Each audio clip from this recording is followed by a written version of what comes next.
हवा वेगाने नव्हती, हवेपेक्षाही त्यांचा वेग होता. अन्यायाविरुद्ध लढण्याचा इरादा त्यांचा नेक होता. अन्यायाविरुद्ध लढण्याचा इरादा त्यांचा नेक होता.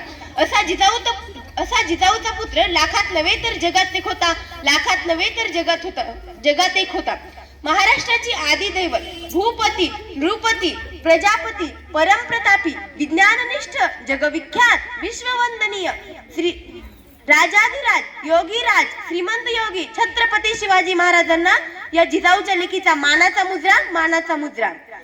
छत्रपती शिवाजी महाराज की हे नाव, छत्रपती शिवाजी महाराज की हे शब्द कानावर पडतात, ज्यांच्या तोंडातून आपोआप जय हा शब्द बाहेर पडतो. अंगावर थरकन काटा येतो, छाती अभिमानाने फुगते, रक्त सळसळते. अशा माझ्या मराठमोळ्या बंधू आणि भगिनींनो, आज मी अशा एका महान महापुरुषाची गाथा उलगडणार आहे की ज्यांचा मला तुम्हालाच नाही तर सर्वत्र देशाला अभिमान आहे. अंधार झाला की रात म्हणतात, तांदूळ शिजला की भात म्हणतात. अंधार झाला की रात म्हणतात, तांदूळ शिजला की भात म्हणतात. आणि या महाराष्ट्रात राहून ज्याला छत्रपती शिवाजी महाराज माहित नाही त्याला औरंगजेबाची औलाद म्हणतात. इथल्या मातीत जन्म घेतलेल्या मुलाला सांगावे लागत नाही की छत्रपती शिवाजी महाराज कोण होते, कारण इथली माती त्यांच्या मनावर आधीच छत्रपती शिवाजी महाराजांचे नाव कोरते.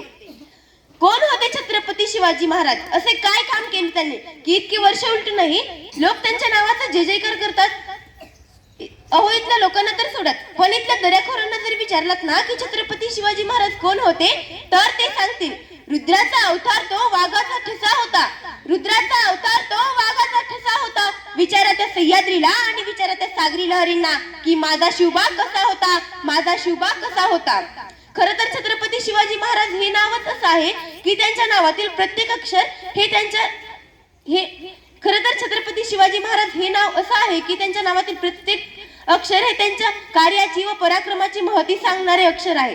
छ म्हणजे 36 हत्तींचे बळ असणारे, त्र म्हणजे त्रस्त मुघलांना करणारे, प म्हणजे परत न फिरणारे, ती म्हणजे तिन्ही जग जाणणारे, शी म्हणजे शिस्तप्रिय, वा वाणिज्य तेज, जी जिजाऊचे पुत्र, म महाराष्ट्राची शान, ह हार न मानणारे, रा राज्याचे हितचिंतक आणि ज जनतेचा राजा म्हणजे छत्रपती शिवाजी महाराज. शेवटी जाताना मी एवढेच म्हणते की शिवछत्रपती म्हणजे मावळ्यांचा मेळ, शिवछत्रपती म्हणजे मनगटातले बळ, शिवछत्रपती म्हणजे सह्याद्रीचे शौर्य, शिवछत्रपती म्हणजे मनामनातील धैर्य, शिवछत्रपती म्हणजे तलवारीची धार, शिवछत्रपती म्हणजे छातीवरचा वार आणि शिवछत्रपती म्हणजे जिजाऊचे पुत्र. सागराचे पाणी कधी आटणार नाही, सागराचे पाणी आटणार नाही, स्वराज्याची आठवण कधी मिटणार नाही. सागराचे पाणी कधी आटणार नाही, स्वराज्याची आठवण कधी मिटणार नाही.